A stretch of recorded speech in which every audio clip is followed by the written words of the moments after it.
wabarakatuh.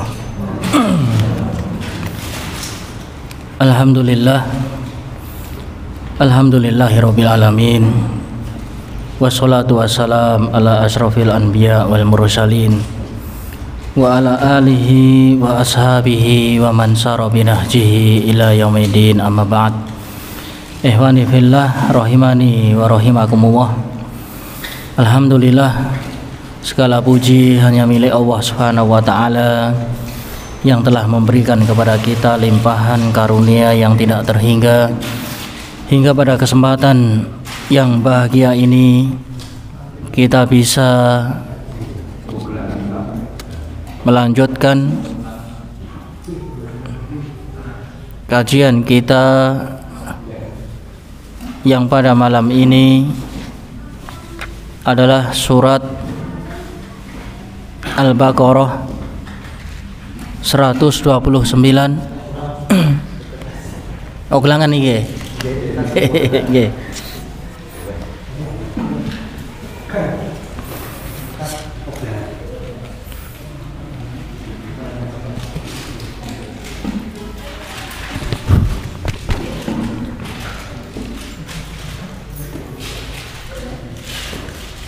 Pada ayat ini Allah Subhanahu wa taala berfirman, Rabbana wab'ats fihim rasulan minhum yatlu alaihim ayatika wa yu'allimuhumul kitaba wal hikmah wa yuzakkihim innaka antal azizul hakim.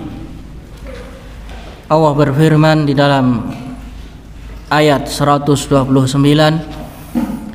Rabbana, wahai Tuhan kami, ya, yang berkata tidak lain adalah Nabi Ibrahim dan Nabi Ismail alaihi wassalam, berdoa pada doanya yang terakhir, ib'ats fihim, utuslah untuk mereka, yaitu para penduduk Mekah dan sekitarnya, ya, dari keturunanku, rasulan, yaitu seorang utusan, minhum, dari kalangan mereka, dari jenis mereka, yaitu dari orang-orang keturunanku. Yang fungsinya apa? Rasul tersebut yang fungsinya tidak lain adalah yatlu alaihim ayatika, yang membacakan kepada mereka ayat-ayatmu ya Allah, wa yu'allimuhumul kitab, dan mengajarkan kepada mereka Alkitab, wal hikmah, kemudian mengajarkan kepada mereka hikmah, wa yuzakkihim, dan mensucikan mereka. Innaka antal azizul hakim, sesungguhnya engkau ya Allah adalah zat yang maha perkasa, lagi zat yang maha hikmah. Di dalam ayat ini Allah Subhanahu wa taala menghabarkan kepada kita, yaitu doa yang sangat mulia yang diucapkan kedua nabi yang mulia, yaitu Ibrahim dan Ismail, dengan doa ini agar diutus dari keturunan mereka seorang rasul, bukan hanya seorang saja, bahkan ya dari keduanya, ya, para nabi-nabi. Dari Ibrahim memiliki putra Ishak, Ishak memiliki putra Yakub. Dari keturunan Yakub ini seluruh nabi-nabi Bani Israel yang jumlahnya ratusan, bahkan dikatakan ribuan. Musa, ya, saudaranya Harun, ini semua masih keturunan dari Yakub yang jumlahnya ratusan bahkan ribuan nabi dan rasul dari kalangan Bani Israel. Adapun dari keturunan Ibrahim versi Ismail, yaitu nabi yang terakhir yang menutup semua nabi dan rasul, yaitu Nabi Muhammad SAW. Doa Allah, ya, doanya mereka dikabulkan oleh Allah. Di sini Imam Al-Hafidz Ibnu Katsir, ya, menafsiri ayat ini, yaqulu Allahu ta'ala ikhbaron an tamami da'wati Ibrahim li ahlil harami, di mana Allah menghabarkan dalam ayat ini kesempurnaan doa Nabi Ibrahim kepada penduduk Mekah agar diutus kepada mereka, yaitu seorang rasul dari kalangan orang-orang, ya, yang bertanah air di kota Mekah. Dulu Nabi Ismail tinggalnya di Mekah, ya, sampai menikah, ya, kemudian juga terus berlanjut hingga lahirlah Nabi Muhammad SAW yang ketika itu adalah penduduk asli Mekah. Ya, betapa mulianya seorang nabi mendoakan tanah airnya, ya, maka mendoakan kebaikan untuk tanah airnya, ataupun akan muncul dari orang-orang yang dari tempat itu orang-orang yang baik, itu adalah sangat dianjurkan, ya, sangat dianjurkan, ya, di mana Nabi Ibrahim memberi teladan pada kita agar diutus dari penduduk Mekah, yaitu seorang utusan, min dzurriyyati Ibrahim, dari keturunannya Ibrahim. Ibrahim versinya versi Ismail, karena yang ditempatkan di Mekah adalah Ismail. Beda lagi dengan Yakub yang tinggal di Syam. Waqad wafaqat hadhihi da'wah al-mustajabah qadarillah as-sabiq. Doa Nabiullah Ibrahim Ismail ini bertepatan dengan takdir keputusan Allah sejak dahulu kala. Sebelum diciptakan langit bumi, Allah sudah, ya, menggariskan akan ada utusan yang terakhir yang menghapus seluruh agama, seorang nabi, seorang rasul yang bernama Ahmad. Ya, artinya di sini doanya Nabi Ibrahim bertepatan dengan takdir as-sabiq, ya, takdir yang telah Allah gariskan sebelum diciptakan langit dan bumi. Ini keutamaan apabila doa seseorang, ya, bersesuaian dengan takdir Allah, maka itu suatu yang sangat baik. Karena tidak semua doa, ya, bersesuaian dengan takdir Allah. Karena takdir Allah lebih dahulu, sedangkan doa, ya, kedua, dan itu sebagai bentuk usaha. Namun kenyataannya doa dari Ibrahim ini bertepatan dengan ketentuan Allah, di mana Allah sudah menentukan akan diutusnya seorang nabi, Muhammad Sallallahu Alaihi Wasallam, orang yang pandai-pandai memuji kepada Allah. Muhammadun, ya, dalam, ya, nama lain berkata ataupun dikatakan Ahmad.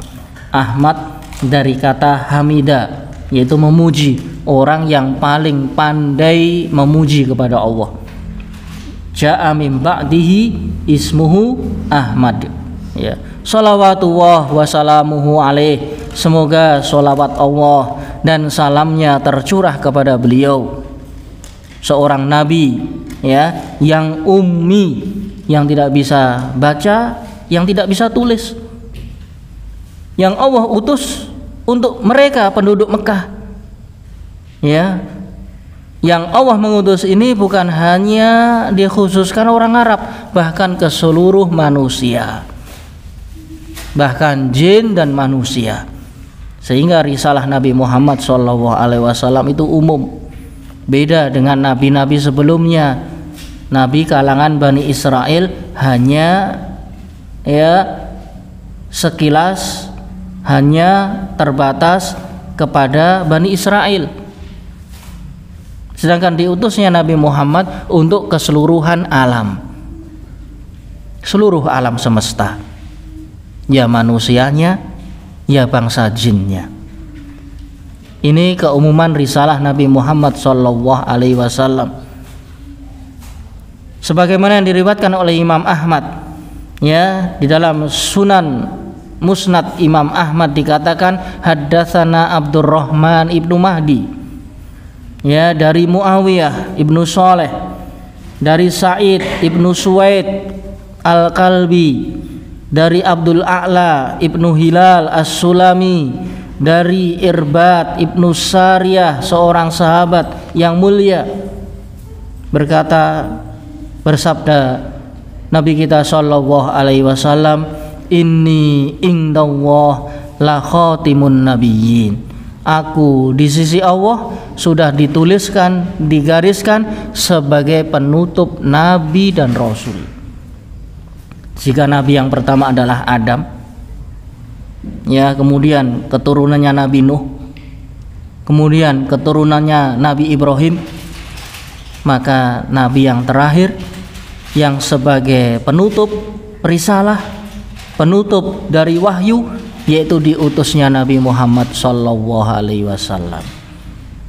Wa inna Adam lamun jadilun fi batnihi, ya, ketika Nabiullah Adam masih dalam berbentuk tanah liat sebelum ditiupkan ruh, maka Allah sudah tuliskan terlebih dahulu bahwasanya nabi yang terakhir adalah Nabi Muhammad. Wa sa'unabbi'ukum bi awwali dzalik, dan akan aku kabarkan kepada kalian permulaan itu semua, bahwasanya asal muasal diriku dakwatu Ibrahim tidak lain adalah barokah dari doanya Nabi Ibrahim. Saya ini, ya, hakikatnya ataupun bertepatan dengan doanya Nabi Ibrahim. Di mana doa Nabi Ibrahim ini? Ayat yang ke-129, wab'ats fihim rasulam minhum yatlu alaihim ayatika yuzakihim wa yu'allimul kitaba wal hikmah. Doanya Nabi Ibrahim. Wa bisyaratu Isa, demikian pula kabar gembira yang dibawa oleh nabi terakhir dari kalangan Bani Israel, yaitu Isa ibnu Maryam. Isa ibnu Maryam menghabarkan kepada umatnya, yakti akan datang min ba'di, setelahku, dari nabi Bani Israel, yaitu seorang rasul, ismuhu, yang namanya adalah Ahmad. Maka dicari-cari oleh bangsa Bani Israel, siapa Ahmad, siapa Ahmad, di mana dia akan muncul, di mana akan lahir. Maka para pendeta-pendeta mereka sudah jauh-jauh hari mencari-cari, di mana munculnya seorang nabi terakhir ini. Begitu muncul, ternyata di, ya, Mekah, dan dia adalah bukan dari keturunan Yakub, bukan, ya, dari keturunan Ishak, namun, ya, kakaknya dari Ismail. Ya, jadi kalau masalah lebih, siapa yang lebih, ya, mateng awunya, jelas mateng awunya Nabi Ismail. Ismail adalah kakaknya Ishak. Kalau mau, ya, menang-menangan awu, atau istilahnya kalau wong Jawa, ya, siapa sing awune lebih mandi, maka jelas kakaknya, karena Ismail adalah putra pertama, sedangkan Ishak adalah putra keduanya. Walaupun dari Ishak ini muncul Yakub, ratusan nabi, ribuan nabi, semua adalah Bani Israel, kalah awu dengan yang namanya putranya Ismail. Maka dia tidak lain adalah berita gembira yang dibawa oleh Isa ibnu Maryam. Bahkan wa ru'ya ummi allati ra'at, dan aku tidak lain adalah mimpi, perwujudan mimpi yang pernah dilihat oleh ibuku. ketika hamil, di mana ibunda baginda sallallahu alaihi wasallam ketika mengandung, beliau melihat cahaya dari tubuhnya kemudian keluar memancar hingga menerangi kota Syam, kota Syria, kota Palestina, yang artinya apa? Artinya akan lahir dari keturunan ibu ini sosok Nabi Rasul yang akan menerangi dunia. Dan betul, Nabi Muhammad SAW menerangi dunia. Dunia seisinya penuh, bukan hanya di Syam saja. Yang dahulu ya kota Syam, kota Persia, Iran, Irak dikuasai oleh bukan muslimin. Namun pada zaman Umar bin Khattab ya mereka terkalahkan. Terjadi peperangan antara Rom ya, kemudian juga bangsa Persia. Kemudian bangsa Persia pun terkalahkan. Ya, sehingga berkuasalah umat Islam hingga ke penjuru dunia. Wa kadzalika ummahatul nabiyyin yaroyin, demikian pula istri ataupun ibu-ibu dari para nabi. Setiap nabi mereka memiliki ibu dari para nabi tersebut, bahkan istri-istri mereka bermimpi nanti di akhir zaman akan muncul seorang nabi sebagai penutup nabi dan rasul. Masing-masing dari ibu tersebut mendambakan kalau mereka dari keturunannya yang akan menyinari dunia seperti mentari pagi ya, dalam kondisi gelap gulita kemudian sinar ya menerangi. Demikian pula yang diriwayatkan oleh Abu Umamah, beliau berkata, wahai Rasulullah, makana awalu badi amrik, maka bagaimana sebetulnya permulaan dirimu itu wahai Nabiullah, ceritakan kepada kami. Maka diceritakan bahwasanya aku tidak lain adalah doa dari Nabiullah Ibrahim dan busyra dari Isa, kabar gembira yang dibawa oleh Isa. Isa membawa Injil. Di dalam Injil tertera muncul di akhir zaman setelah Isa yang menghapus seluruh agama, seorang nabi, seorang rasul yang tinggal di dataran kering, yang tumbuh di sana pohon-pohon kurma, seorang sosok lelaki yang bernama Ahmad. Demikian pula yang dimimpikan oleh ibuku, ya kata Nabi SAW, yang dimana muncul cahaya yang sangat terang, yang sampai cahaya tersebut menerangi ya singgasana Syam, Persia. Syam di saat itu dikuasai oleh Persia, orang-orang Majusi, orang-orang yang mensekutukan Allah. Peradaban di Persia di saat itu sangat canggih, namun ternyata benteng mereka tersinari oleh cahaya dari keturunan ya ibu dari ya Nabi Muhammad SAW. Sehingga dari sini mimpi sang ibu ini menjadi kenyataan, bahwasanya Nabi Muhammad ya menghapus ajaran-ajaran sebelumnya hingga agamanya diterima oleh seluruh manusia, seluruh penjuru, bahkan bukan manusia saja, bangsa jin pun demikian, sebagaimana yang terabadikan di dalam surat Al-Jin. Ya, bangsa-bangsa jin juga beriman kepada Nabi Muhammad SAW. Mereka mendengarkan Al-Quran, mereka membaca Al-Quran. Kemudian Al-Hafidz Ibnu Katsir di dalam bukunya menerangkan anna awwala min nurihi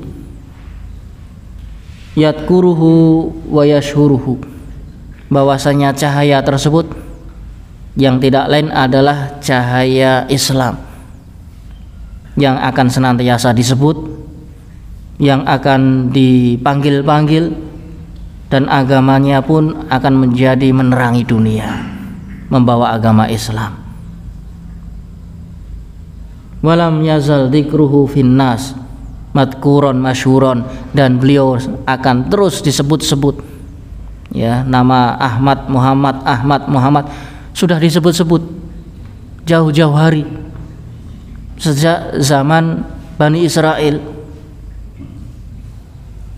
Bahkan ya di dalam kitabnya Isa, Injil, kalau mereka mau jujur tertera itu, tapi mereka hapus, mereka ganti, mereka palsukan.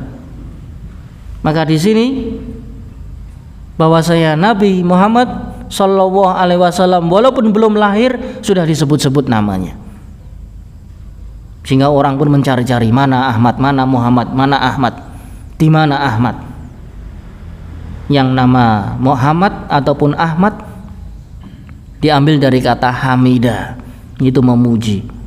Kalau Ahmad berarti orang yang paling pandai memuji Allah Subhanahu wa taala.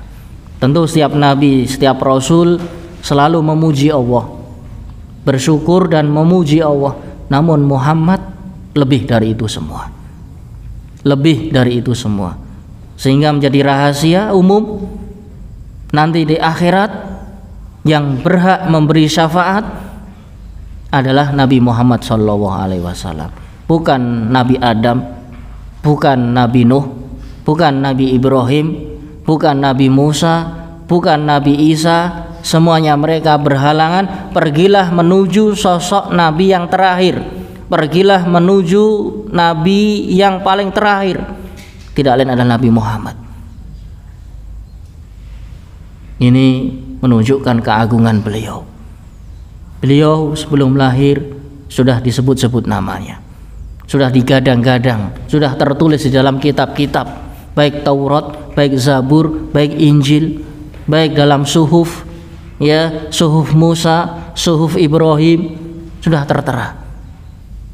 Nama beliau sudah menjadi tenar.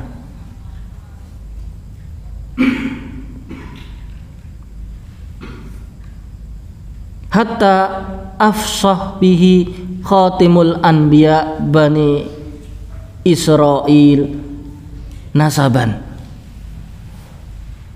bahwa Isa ibnu Maryam alaihissalam bahkan ya sering diucapkan oleh Nabi Isa, Nabi yang paling terakhir nasab dari Bani Israel, sering menyebut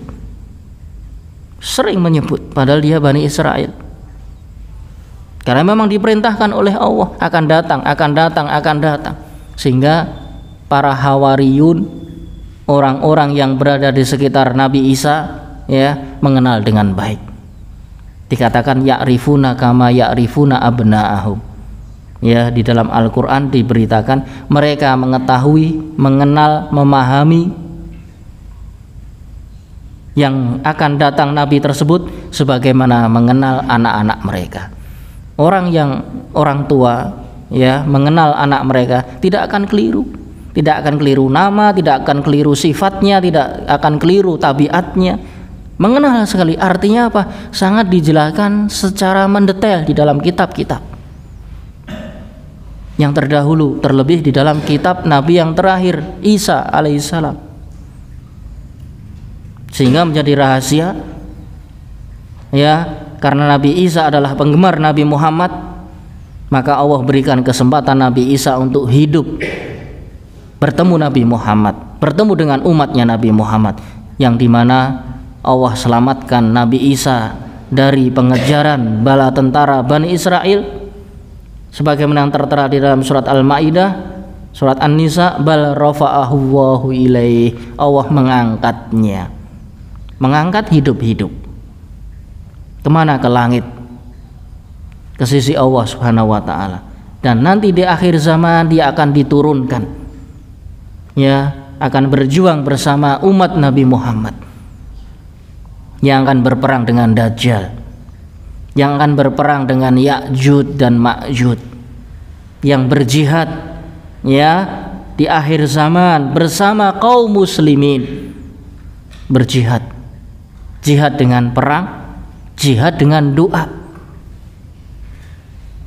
yang nanti akan turun di negeri Syam, ya, yang tepatnya pada Manaratul Baida, ya, tiang yang putih. Ada tiang menjulang tinggi, ya, di negeri Syam, di Syria, ya, di Damaskus, Dimas. Ada suatu bangunan megah, dan dari tiang tersebut beliau akan turun dari langit, akan berperang bersama kaum muslimin menghadapi Dajjal, yang dimana itu merupakan tanda hari kiamat. Tanda hari kiamat ada 10 yang besar. Di antaranya terjadi gempa, ya, akan terjadi muncul api. Di antaranya pula turun, ya, Isa ibnu Maryam hidup kembali, ya, bukan hidup kembali, turun ke dunia karena masih hidup selama ini, ya, Allah abadikan karena dia penggemar dari Nabi kita Muhammad SAW, maka Allah turunkan di akhir umat ini untuk berjuang, untuk berperang melawan Dajjal.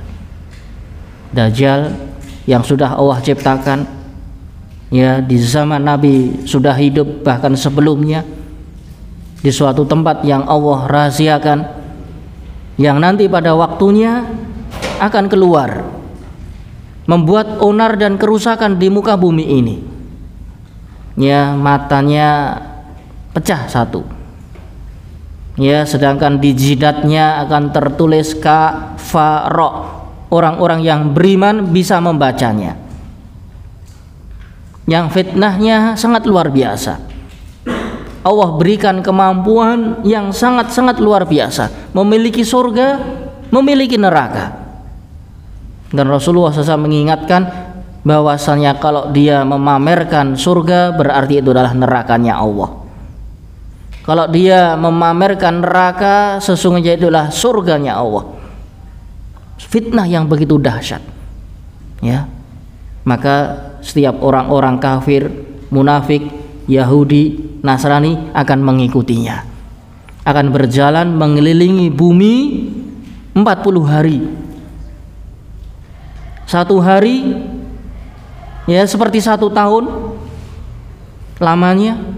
Satu hari berikutnya seperti 1 bulan. Satu hari berikutnya seperti 1 pekan, dan hari-hari lainnya seperti hari biasa. Keliling bumi. Untuk apa? Untuk memfitnah manusia, untuk mencari pengikut. Orang-orang yang tidak beriman, dia percaya dengan dia. Dan kaum muslimin yang di saat itu, ya, akan berpusat di Damaskus, sekarang negara-negara yang terjajah, ya, Palestina dan sekitarnya. Esok hari akan menjadi negeri yang paling keemasan. Tidak perlu takut, tidak perlu khawatir, mereka akan ditolong oleh Allah. Yang namanya sunnatullah akan berjalan. Sekarang yang dikatakan sekarang negeri yang paling dahsyat, esok menjelang kiamat menjadi negara negeri pusatnya kaum muslimin. Kaum muslimin akan berkumpul di sana. Bahkan Isa ibnu Maryam akan turun dari situ, memerangi Dajjal, memerangi musuh yang paling berat di dunia ini. Sehingga di dalam peperangannya pun, ya, perang jihad, ya, yang dipimpin, ya, oleh Imam Mahdi, sedangkan tangan kanannya adalah Isa ibnu Maryam, maka akan mati dengan panahnya Isa. Dajjal yang serba ibaratnya nyawa serep, ya, kebal apapun, ya, pada waktunya akan mati dengan panah yang dilesatkan oleh Isa ibnu Maryam. Setelah itu muncul Ya'juj wa Ma'juj, umat yang lebih rusak lagi, yang Allah ceritakan min kulli hadabin yang silun. Di akhir zaman akan muncul manusia-manusia perusak yang sejak zaman dahulu kala sudah tertahan di dalam satu benteng. Di masanya, ya, qalu ya dzal qarnain inna Ya'juj wa Ma'juj mufsiduna fil ardi fahal naj'alu laka kharjan ala an taj'ala bainana wa bainahum sadda. Wahai Dzul Qarnain, wahai raja bijak, sesungguhnya Ya'juj dan Ma'juj dia berbuat kerusakan di muka bumi ini. Umat manusia dari keturunan anaknya Nabi Nuh, manusia seperti kita. Dari keturunannya Nabi Nuh, dia berbuat kerusakan. Berbuat kerusakan. Bahkan dikatakan air laut pun diminum habis. Tidak ada semua tumbuhan, sesuatu yang tumbuh di muka bumi kecuali dihabiskan. Umat yang begitu dahsyat. Manusia yang sekarang Allah belum munculkan, sudah ada namun belum ditampakkan. Nanti pada akhirnya, di akhir zaman, setelah peperangan antara Isa ibnu Maryam bersama Imam Mahdi dengan Dajjal dan terkalahkan Dajjal, maka berganti dengan Ya'juj dan Ma'juj. Di situ jihadnya bukan lagi jihad dengan senjata, jihadnya dengan doa.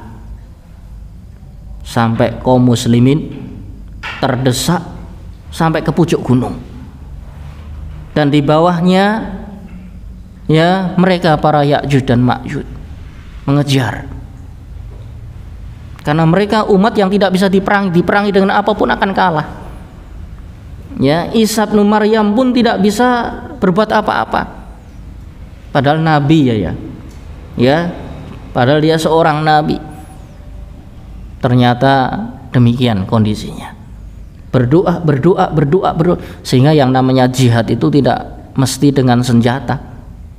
Ya, di dalam hadis ini dikatakan jihad yang pertama ketika melawan Dajjal dengan senjata, kemudian yang kedua jihadnya Isa beserta Imam Mahdi dan kaum muslimin di akhir zaman hanya dengan doa, panjatan doa, yang pada akhirnya Allah kabulkan, sehingga Allah mengutus, ya, hewan-hewan kecil, serangga, ya, nagof, dikatakan nagof, seperti belatung yang akan menggigit leher-leher mereka sehingga mereka semuanya mati. Padahal mereka nggak mempan senjata, nggak mempan peluru, nggak mempan batu, nggak mempan besi, tapi matinya malah sepele. Ya, dengan ulat kecil yang menggigit leher mereka, yang jumlahnya Allah kirimkan bala tentara dari langit yang berupa ulat-ulat kecil tiba-tiba muncul, padahal jumlahnya Ya'juj dan Ma'juj tidak terhitung. Ternyata semuanya mati semua. Ya, Nabi Isa beserta Imam Mahdi dan kaum muslimin di hari itu menang, ya, jihad tanpa memanggul senjata. Mereka hanya berdoa. Isa bin Maryam ini, ya, selalu menyebut Nabi kita Muhammad, akan datang Nabi terakhir Ahmad, ya, sehingga hikmahnya Allah bangkitkan beliau, Allah utus kembali, Allah turunkan kembali, ya, dari langit menuju dunia di akhir zaman untuk, ya, menyertai umat Islam.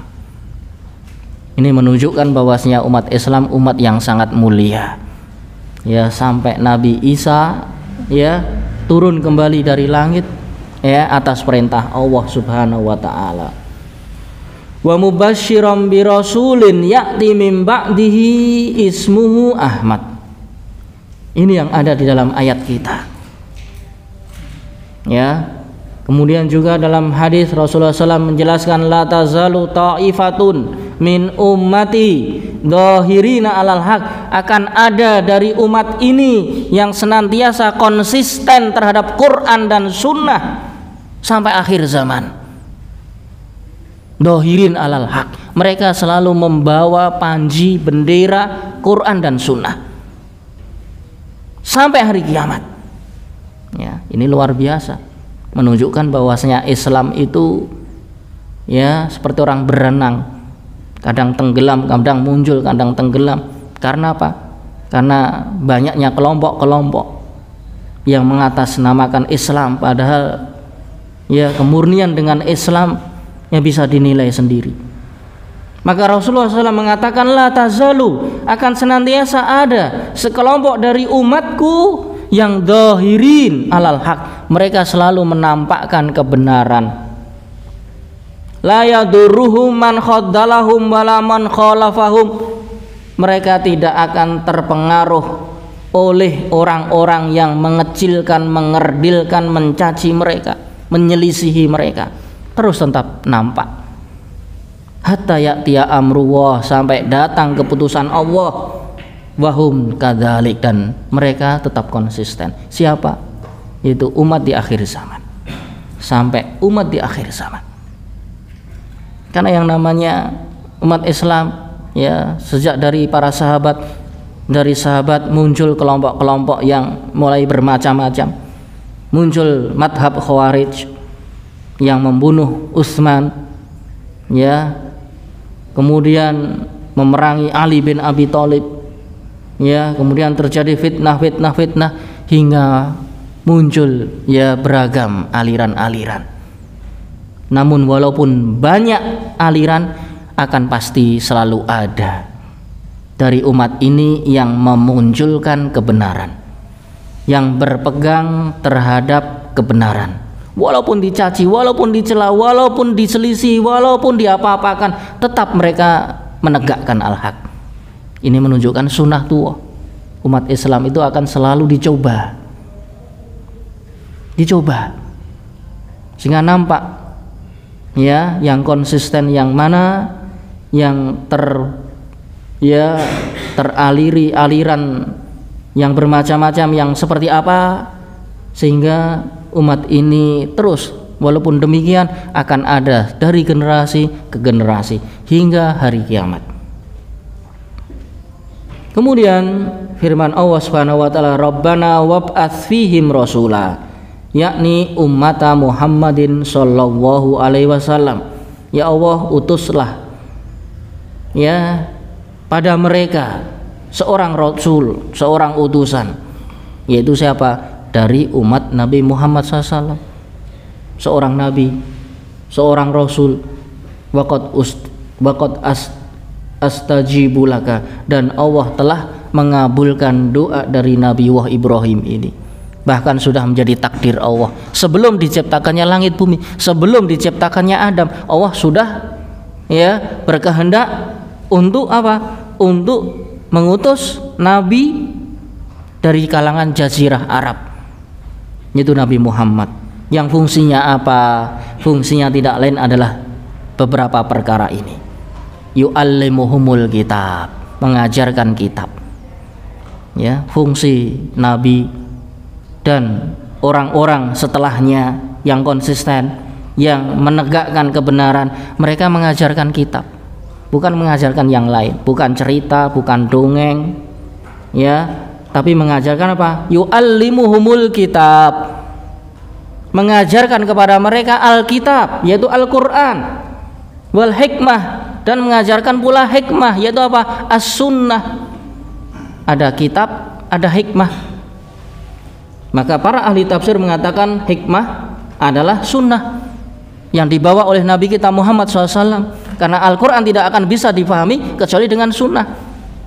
Al-Quran memerintahkan sholat, Dari mana kita tahu sholat? Dari perbuatan-perbuatan Nabi, ucapan-ucapan Nabi, sabda-sabda Nabi. Di dalam Al-Quran diperintahkan mengeluarkan zakat, aturan zakat, kadarnya berapa, apa saja yang harus dikeluarkan. Dari mana kita tahu? Dari sunnah Nabi. Ya, adanya zakat emas perak, adanya zakat tambang, adanya zakat perdagangan, adanya zakat ya perkebunan, itu semua dapat dari mana? Dari sunnah Nabi, yaitu hikmah. Amalan-amalan haji misalkan, walillahi alan nasi hijjul bait, keterangannya di mana haji itu? Rasulullah SAW mengatakan, khudu anni manasikakum, ambillah manasik kalian dari perbuatanku. Akhirnya ditiru, ya, dimulai dari tanggal 8 hari Tarwiyah hingga ya hari Arafah, kemudian tanggal 10 ya puncak dari ibadah haji, kemudian 11, 12, 13 adalah hari tasyrik. Dan Rasulullah SAW membolehkan bagi yang terburu-buru tanggal 12 Dzulhijjah sore, apabila menghendaki untuk pulang maka hendaknya pergi, dan sebelum maghrib sudah harus meninggalkan kota Mina. Tapi kalau setelah maghrib masih berada di situ, diperintahkan oleh Nabi untuk melanjutkan hingga tanggal 13. Ini semua dari mana? Dari hikmah, dari sunnah Nabi. Demikian yang lainnya, syariat-syariat ini dipahami hanya dengan sunnah Nabi. Tanpa sunnah Nabi tidak akan bisa kenal agama Islam.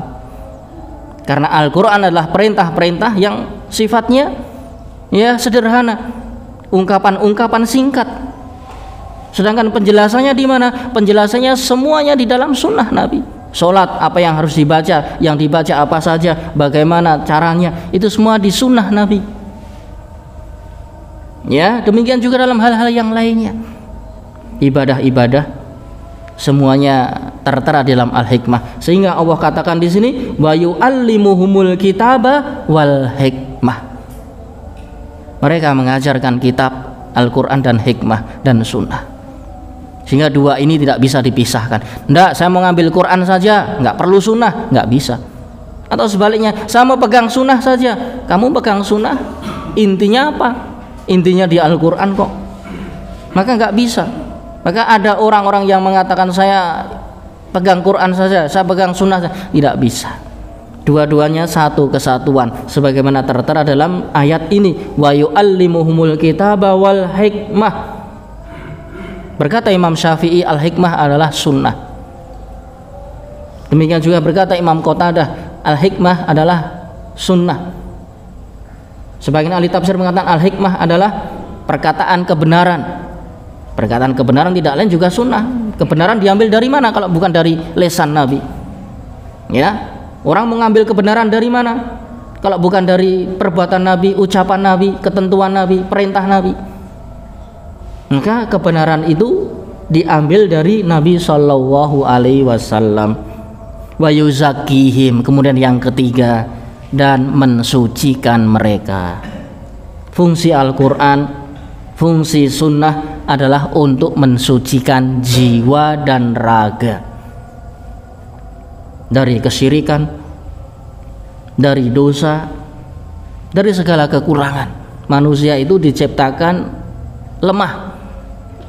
Ya, lemah. Manusia itu berpotensi untuk melanggar. Pertama, melanggar larangan.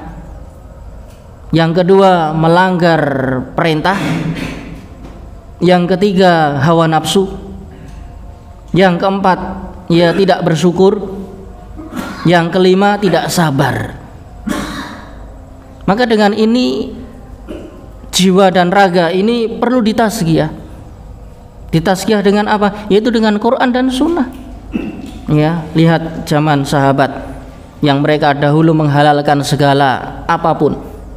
Membunuh boleh, minum khamar boleh, bernyanyi boleh, ya berjudi boleh, mencuri boleh, melakukan apapun.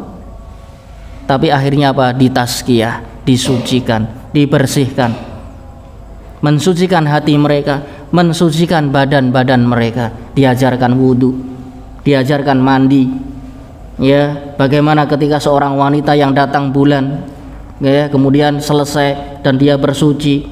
Semua diajarkan di mana? Di dalam sunnah. Ya, Al-Qur'an, As-Sunnah, dua-duanya mengajarkan untuk apa? Mensucikan jiwa dan raga. Orang beribadah, ya, tujuannya adalah untuk mensucikan. Ya, maka sekarang menjadi koreksi, ya, ketika orang sudah beribadah namun kok dia belum mensucikan diri, berarti perlu ditinjau ulang apanya yang kurang. Bisa jadi rukun-rukunnya belum terlaksanakan, sunnah-sunnahnya ya masih tertinggal. Maka yang namanya ibadah itu fungsinya adalah mensucikan jiwa raga mereka. Wa yu'allimul kitaba wal hikmah wa yuzakkihim innaka antal azizul hakim. Sesungguhnya engkau ya Allah adalah zat yang maha perkasa lagi zat yang maha hikmah. Artinya ya, Al-Quran ini, sunnah ini diturunkan dari Allah yang semuanya penuh hikmah. Ada hikmahnya. Kenapa kita harus sholat? Ada hikmahnya. Kenapa kita harus menunaikan zakat? Ada hikmahnya. Kenapa kita berpuasa? Kenapa kita sedekah? Kenapa kita haji? Kenapa kita rukuk, sujud, berzikir, membaca Al-Quran? Ada hikmahnya. Baik diketahui hikmahnya atau tidak dilaksanakan. Karena hikmah itu ya tidak menjadi suatu hal yang urgen nomor satu. Yang nomor satu adalah dikerjakan. Ya, kamu faham sholat, tidak faham sholat, apa tujuannya sholat? Ya, yang penting dikerjakan terlebih dahulu. Nanti lama-lama baru menyerapi. Oh ya, dahulu saya nggak pernah sholat, sekarang saya sholat. Hati saya menjadi tenang. Saya bergantung kepada Allah. Saya bersandar kepada Allah. Dulu tidak pernah puasa, sekarang puasa. Jiwa ini menjadi lebih nyaman, lebih bisa terkendali, bisa menahan hawa nafsu dan seterusnya. Semua ada hikmahnya. Semua ada hikmahnya. Maka inti dari ajaran Islam adalah mensucikan jiwa. Innaka antal aziz al hakim. Dialah Allah yang maha perkasa. Allah maha perkasa. Di balik keperkasaan Allah, Allah memiliki hikmah yang agung di dalam penciptaan dunia, langit, bumi. Ya, diajarkannya agama Islam semua di atas hikmah.